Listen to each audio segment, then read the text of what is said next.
اللہ اللہ پاک نے پارہ ایک سورہ بقرہ میں ارشاد فرمایا، اور یاد کرو جب تمہارے رب نے فرشتوں سے فرمایا ہو، جب اللہ پاک نے خلیفہ بنانا تھا انسان کو بنانا تھا، زمین پر اپنا نائب بنانا تھا، خلیفہ بنانا تھا، اس وقت فرشتوں سے فرمایا۔ تو بہت سارے قرآن پاک میں مقامات ایسے ہیں کہ جب ماضی کے واقعات کو بیان کیا جاتا ہے تو ارشاد ہوتا ہے وَإِذْ، یعنی اے محبوب یاد کیجئے۔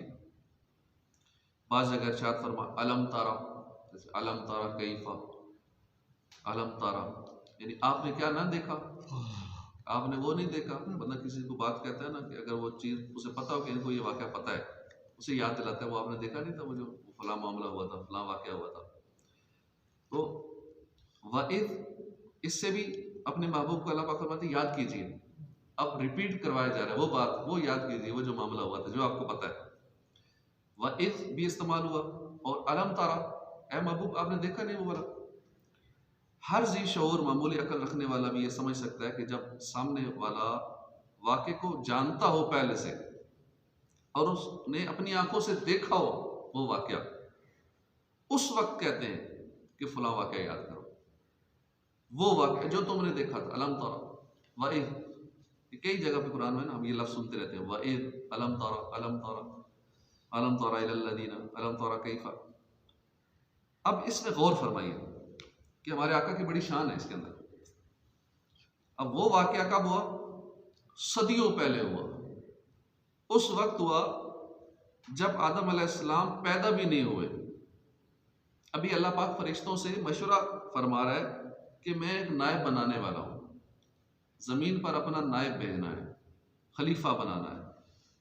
تو اپنے محبوب کو یاد کرا رہا ہے، وہ محبوب یاد کرو نا وہ جب میں نے فرشتوں سے کہا تھا خلیفہ بنا۔ اس کا مطلب ہے کہ محبوب اس وقت تھے جب خلیفہ نہیں بنایا تھا، اس وقت بھی حضور تھے، اس لیے تو فرمایا جا رہا ہے یاد کریں نا وہ واقعہ جب میں نے یہ فرشتوں سے کہا تھا۔ آدم علیہ السلام اب پیدا نہیں ہوئے اور اللہ پاک فرما رہا ہے کہ محبوب یاد کریں نا وہ جب آپ کے رب نے فرشتوں سے فرمایا تھا۔ اس سے پتہ چلتا ہے کہ ہمارے آقا کی شان ہے، آپ دنیا میں اگرچہ بعد میں تشریف لائے، سب سے آخری نبی، مگر آپ کی تخلیق آدم علیہ السلام سے بھی پہلے ہو چکی تھی۔ جب آدم علیہ السلام کی پیدائش سے بھی پہلے آدم علیہ السلام کی خلافت کا اعلان فرما رہا تھا، محبوب ذیشان کا نور مبارک اس وقت پیدا بھی ہو چکا تھا اور وہ نور مبارک کے سارے واقعے کو ملاحظہ بھی فرما رہا تھا۔ کوئی کیا جانے کہ کیا ہو، عقل عالم سے ورا ہو، سب سے اول سب سے آخر، ابتدا ہو انتہا ہو۔ اے اللہ پاک نے فرشتوں سے فرمایا میں زمین میں اپنا نائب بنانے والا ہوں۔ اب یہاں دو باتیں سمجھنے کی ہیں۔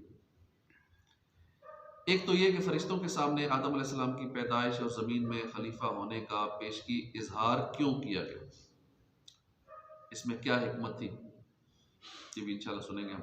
تو دوسری بات یہ کہ عام طور پر ہمارے یہاں لوگ سمجھتے ہیں کہ آدم علیہ السلام کو جنت سے نکال دیا گیا، لوگ آپس میں یہ باتیں ڈسکس بھی کرتے ہیں اور باتوں میں یہ بول بھی دیتے ہیں آدم علیہ السلام نے وہ فلاں درخت کھایا، جنت سے نکال دیا گیا، بے دخل کر دیا گیا۔ یہ بڑی غلطی ہے۔ اللہ پاک نے فرشتوں کے سامنے اعلان فرمایا کہ میں زمین میں اپنا نائب بنانے والا ہوں۔ وہ تو ان کو تو بنائی زمین کے لیے تھا، ان کو زمین پر بھیجنے کے لیے تو پیدا کیا گیا تھا۔ اب یہ کہنا اور توہین امیز الفاظ بنتے ہیں، آدم علیہ السلام کو نکال دیا گیا، بے دخل کر دیا گیا، وہ نہ کھاتے تو ہمیں زمین پر نہ آنا پڑتا، جنت بھی ہم رہتے، یہ ہوتا وہ ہوتا، اس طرح کی باتیں کرتے ہیں۔ یہ درست نہیں ہے۔ جب اللہ نے بنائی زمین میں خلیفہ بنانے کے لیے آپ کو پیدا فرمایا، تو آدم علیہ السلام کو پیدا ہی زمین میں خلافت کے لیے کیا گیا تھا۔ آپ کو جنت میں ٹھہرانا تو ایک حکمت کے لیے تھا اور مخصوص ایک ٹائم کے لیے تھا۔ جب وہ حکمت پوری ہو گئی تو آپ کو اصل مقام تھا زمین میں خلافت دینی تھی، زمین میں اتار دیا گیا۔ لہٰذا یہ کہنا کہ جنت سے نکالا گیا، بے دخل کیا گیا، یہ درست نہیں ہے، غلط بات ہے۔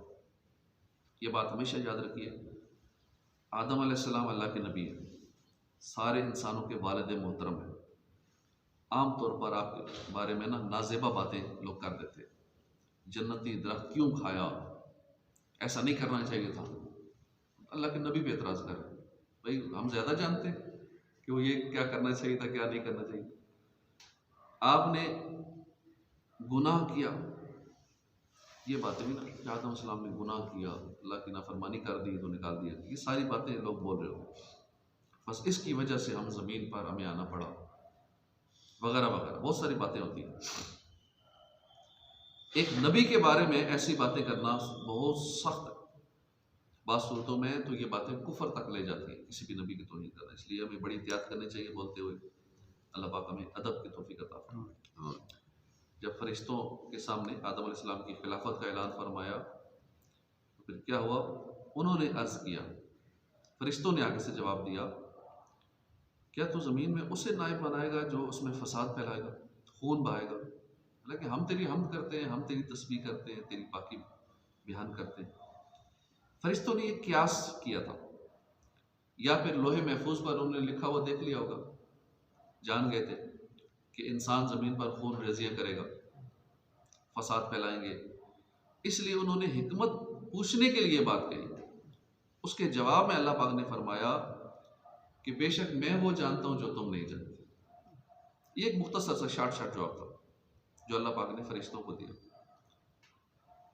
وہ کیا بات ہے جو اللہ پاک جانتا ہے اور فرشتے نہیں جان پائے؟